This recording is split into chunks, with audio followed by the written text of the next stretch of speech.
Hello, welcome inside the Hero Press Box. As I was just telling Alyssa, I am running on my work phone's hotspot, so we might make this a quick episode. We do have some things to go over, mostly related to soccer, that being the NWSL, and national team. So we'll go over that. I did want to start off with a question or a topic that involved the NWHL, who will be playing, or their team, their sort of all-star team, will be playing against the U.S. national team on Saturday. They've set up two exhibition matches to get ready, national team to get ready for the Olympics, Mhm. and this team NWHL, I guess you could call them the second tier of Right. the best athletes from the United States. Those others being on the national team, and so I've been thinking, how does this affect our sport when it comes to hockey? If How big of an impact does it have on the game in general? And then what if which team are we cheering for to make a bigger impact? And what kind of chance does this team NWHL stand against the national team? And they're obviously at a disadvantage, right? I mean, they Right. don't play Right. together. They're split up over four teams. They're Right. obviously not the Olympic team, even though there Mhm. are very good names on this Right. team NWHL Yeah. roster.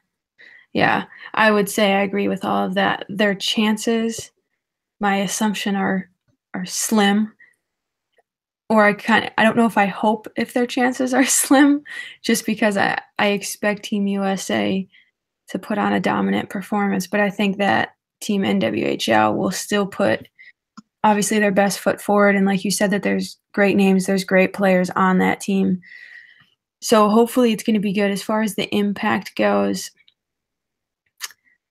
I it's kind of like I get why they're doing it. It's supposed to help the US team it's just part of their prep for the Olympics.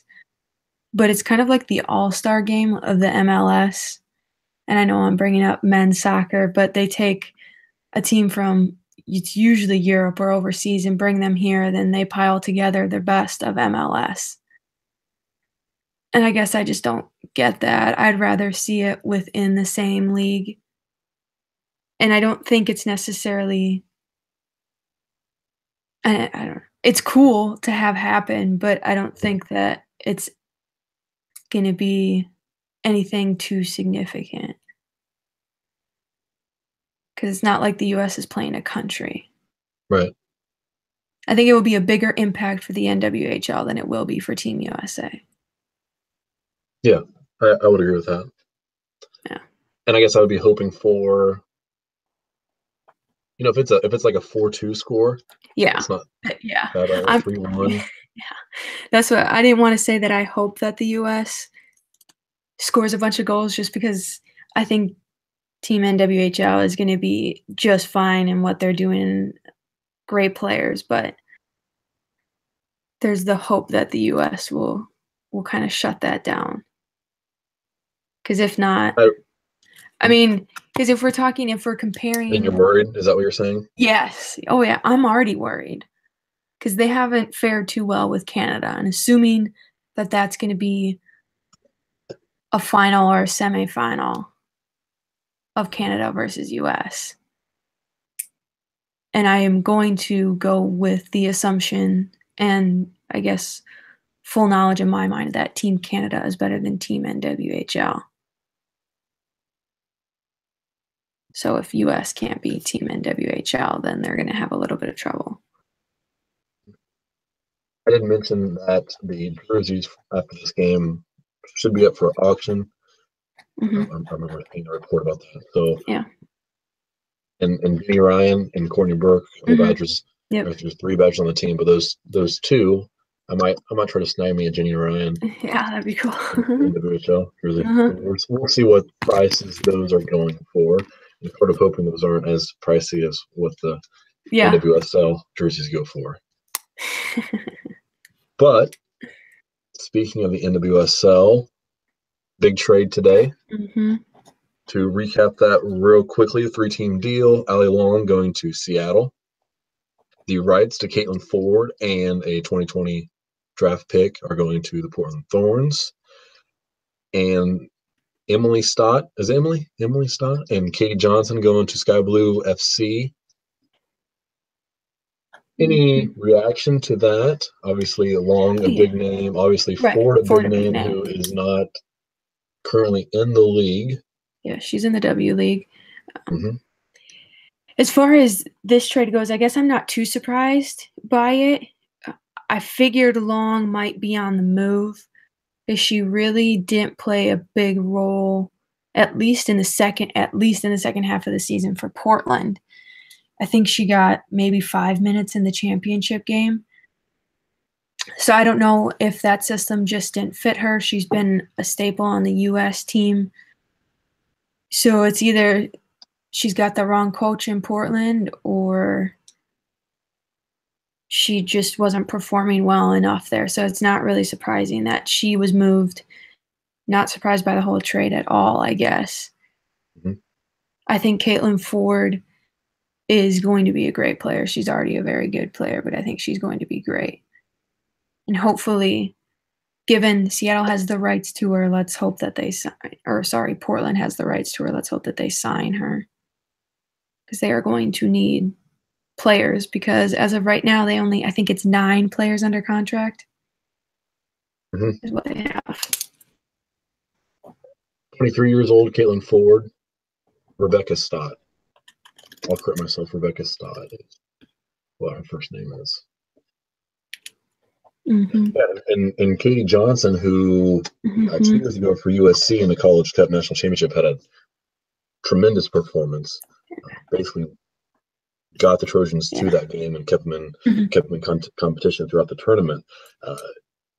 It was great to see her come on, and it's been sort of interesting because she was never really a big name player going into the draft. When she was taken, she was first or second rounder, I think, and it was thought that it could have been a little bit of a reach for Katie Johnson, even with her performance there in the College Cup.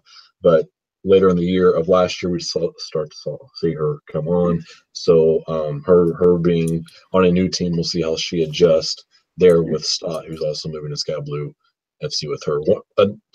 Another note about that 2020 pick that the Thorns get, Chris Henderson did tweet out that he sees that 2020 draft class as a somewhat loaded class, so he believes Portland got a good pick up there, even if they aren't able to sign forward. Those two combined, he sees as a win for the Thorns in this 3-team trade. Yep, I agree. So there's that.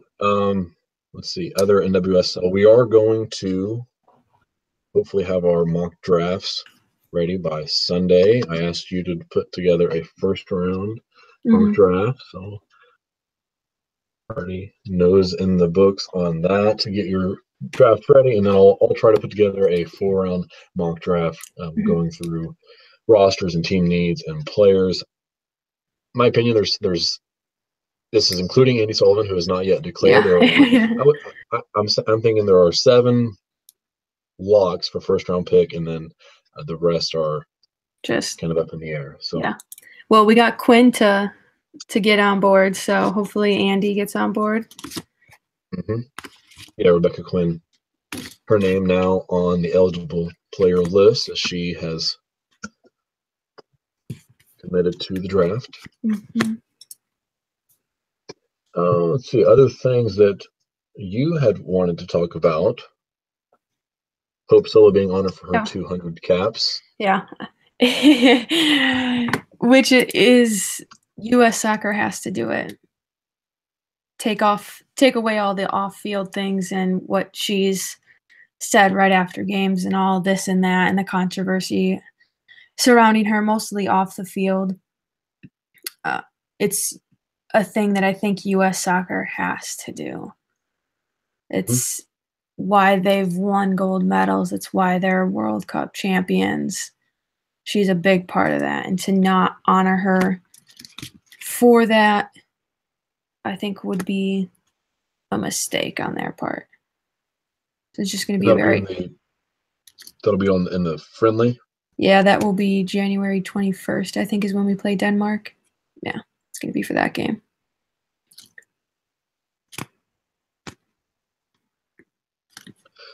What are you expecting reaction-wise now that we've seen some of the players Yeah.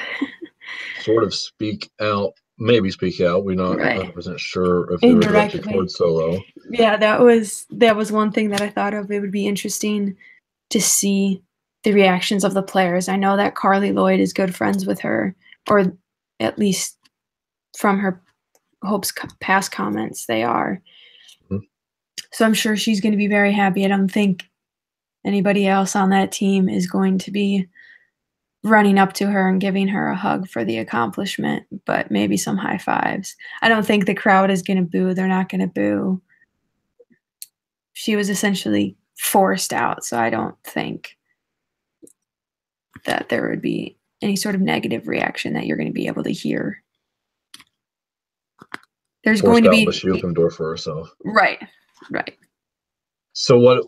And I guess every question and every time Solo is brought up, the question that I want to ask, and I think I did this a couple times last episode on Sunday, was how does this affect her run for presidency? How does the reactions, which you just said, and I agree with, they're not going to be 100% favorable to Solo. How does that impact her as far as seeing this national team, who she, if she was president, would people would look at her to stick up for that team, and now, okay, well, they don't even really like her. So how is that going to work? How does this impact her candidacy? For me, she doesn't even have a shot. So to me, it doesn't impact it too much. As far as I know I sent you this article. I didn't know if you took a look at it or not. There's just a little paragraph in there that explained who's going to be voting for the presidency. And it's a matter of if those people are watching and if those people do care about the women's team, or our team, I should say. Sorry.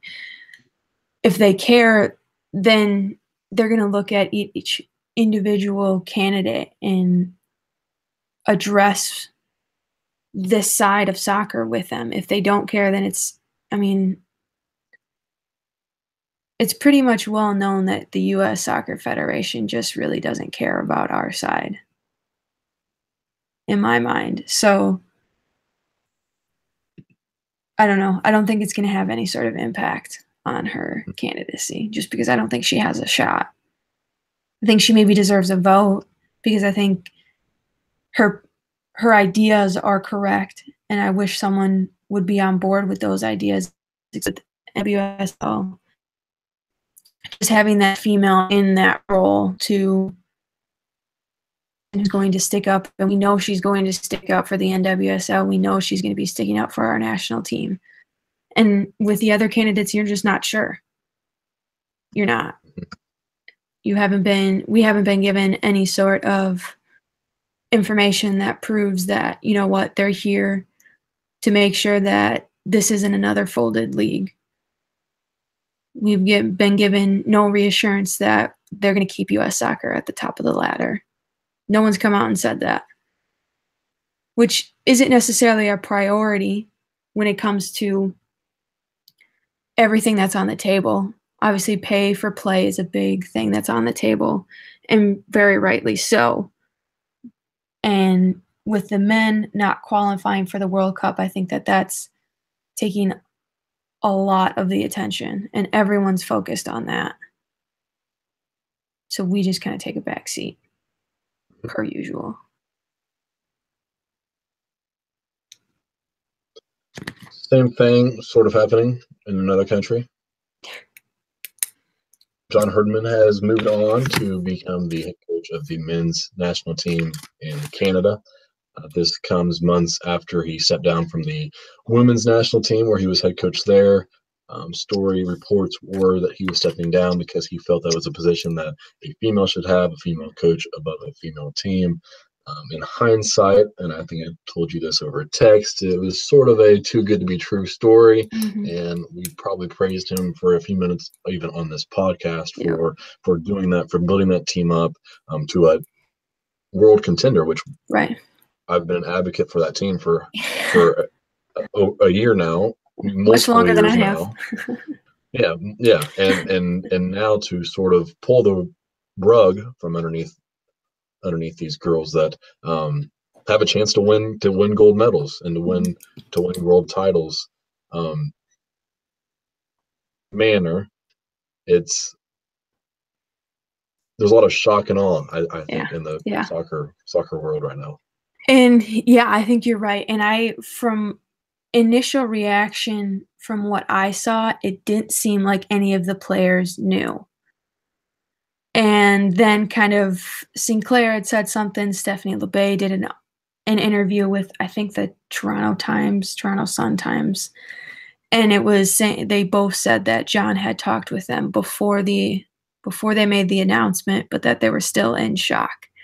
And I've seen a bunch of posts of people thanking him, current players thanking him, just saying, you put faith in me, and I appreciate that.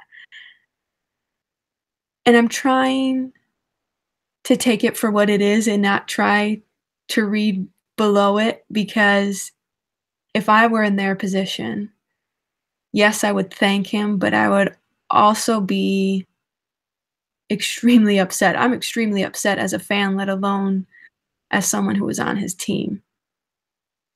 Because I did this because I wanted to see, because I knew where the men's side was ranked. So if you go to the FIFA page and you go to rankings, you have to go to the second page to see where the men are ranked. It's the first page for women. Mm-hmm. And I think I shared some tweets with you about him using this England position kind of as leverage, most likely to get paid more. So it kind of goes all back to that. It was a too good to be true story, which is just extremely disappointing. And just another person to add on to that list of, well, you actually really didn't care. Thanks for caring for 4 or 5 years, and now you're done because you're going to get paid more. And I guess the story of, well, if you win a World Cup or if you win a gold medal with the women's side, it's not as big of a story as if you were to get the men's team, in the top 50, even Relevant. top 25, right? It's more of a big deal to get the men into a higher ranking than it is for our side to get a World Cup or a gold medal. So it's just really disheartening to see that happen. And I ended up becoming a big fan of his. So even more so for me, because as you know, it takes a lot for me to be a fan of the Canadian side. You said something about basically along the lines of, okay, thanks for acting like you care even when you don't care. So I had to look this up, but I don't know what her name is. You know what Danny Noonan's girlfriend's name is in Caddyshack? Say that again. Danny Noonan's girlfriend's name in Caddyshack? No, I don't. Thanks for nothing. You did bring up England. I'm wearing my England jersey. What's going on? We haven't had our weekly daily report, which you were just as excited as I was that I was going to happen today. I could tell you were. And the weekly daily report is being brought back because Rachel Daly has been invited to England's upcoming camp, a 10-day camp that is in preparation as the team's next set of matches will be in the She Believes Cup. So Rachel's been invited to that camp. Deservedly so. Yeah, right. All systems seem to be a go, and there's not very much doubt in my mind that she won't be on that team when that tournament comes around. Yeah. So that's it's an interim coach. We talked about if there was some bad blood there with the previous coach and Rachel, and that's had anything to do with her being left off the roster. That very well may have been true with the past coach, just of stories that I've read as well. Just him strictly not calling out players because he just doesn't like them. because Yeah, she but proved all last season that she deserves to be on that team. So she is on the team. It gives me a little bit more incentive to go to Columbus. yeah, that's And right. that she believes Cup comes around. I'll have to work around softball schedule, but I mean, yeah, I do have extra incentive to get to that She Believes hmm Cup now. Other thing on my list is wanted to bring up the injury situation for the U.S. team. Now as Becky Sauerbrunn goes down, Chris Henderson's tweet today was about the lack of center backs on the roster. Still considering Ertz as a midfielder. Yeah. With Tierna Davis, Abby Dahlkemper, and Emily Sonnet as the true center backs on the hmm team.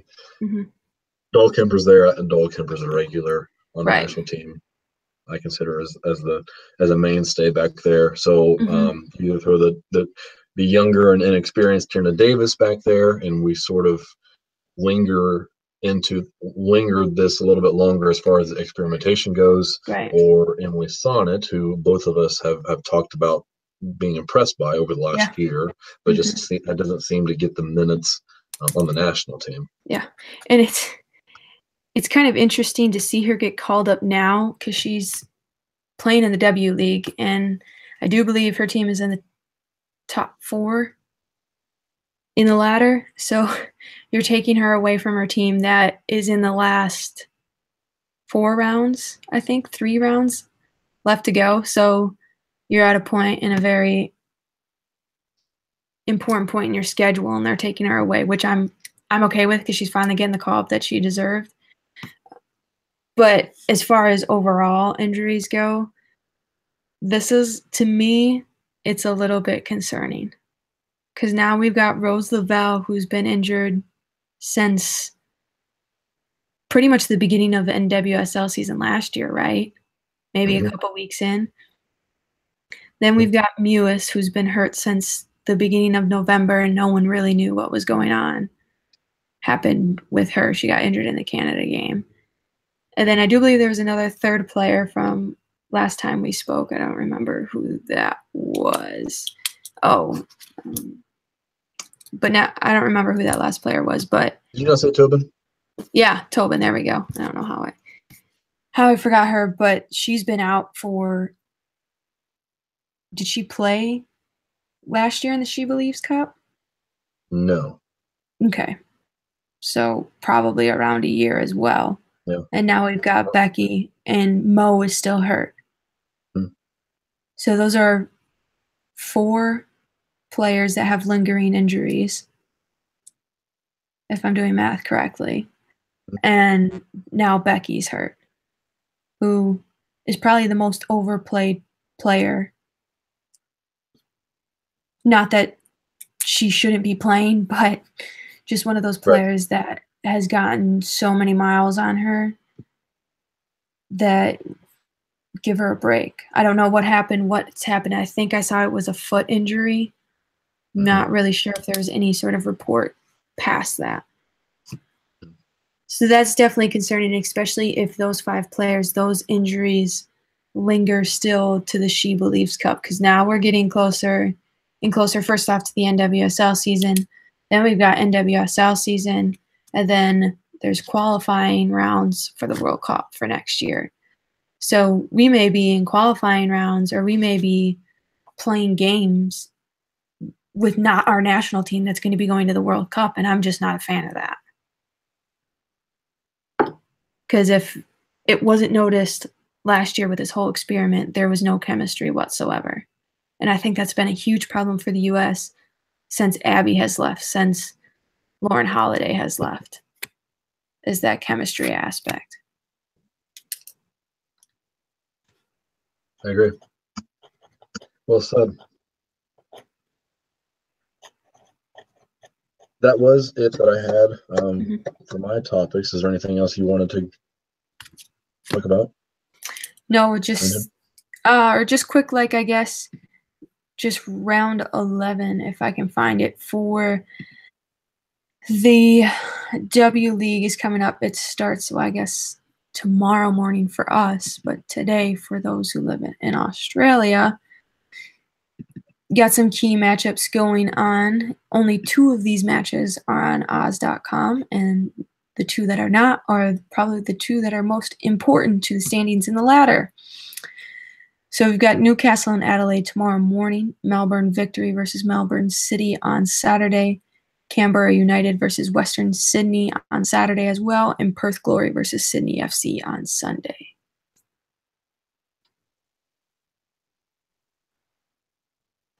And the Australian Open, they are in their qualifying round, so that'll be underway soon. So we'll have reports on that. Sunday, let's go ahead and just hope to dedicate that entire episode to the NWSL draft. And then after that, we should probably just take a break from soccer in general. We'll go ahead and hit on the them playing the national team. We'll hit on the Olympics, which as they get underway, we can comment on that. We can get into some WNBA talks, especially now as the Las Vegas Aces settle into their new home. We'll look up some stories on them, and women's college basketball will be well underway within a couple of weeks, so we'll have a better idea of that.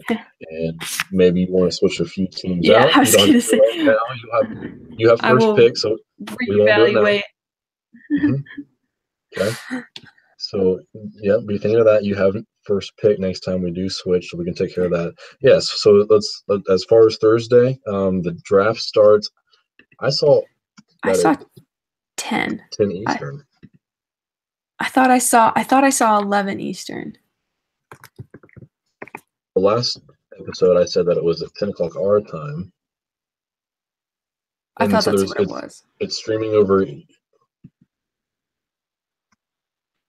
It's streaming over YouTube. It's streaming on NWSL.com. It's streaming on Facebook, I do believe. Do you plan on watching that morning, or it's 10 o'clock our time? I hope so. I can't say whether I'm going to be able to, but I really hope that I can. And I will be at that time probably just getting to Chicago for a work. I will not be able to watch it, but I'll have my notifications turned on. So I'll be in Chicago Thursday night, but I'll take my laptop, so I plan on doing the podcast then. Yeah, we can go over. We can, for the first half of the episode, we can sort of act like we didn't know the draft was coming. We can what team needs. So we'll go through the rosters, what teams need.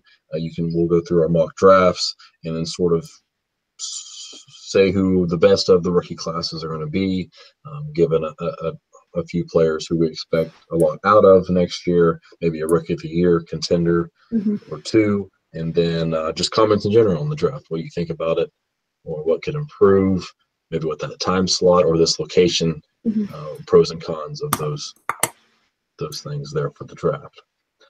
So we'll do that Thursday, and yeah, we'll see how that goes. Hopefully it'll be a good draft with a bunch of surprises. But, like Caitlin Clem being picked number 1. Right. I was going to say, at least as long as Sullivan is in the draft, then that could be a surprise that Sullivan isn't in the draft. She could pull a Lawrence or Kadisha Buchanan. You never know. No, we won't, and we'll find out on Thursday. So on Thursday, we will see you then, and we'll talk. And I thank you for stopping by the Hero Press Box tonight.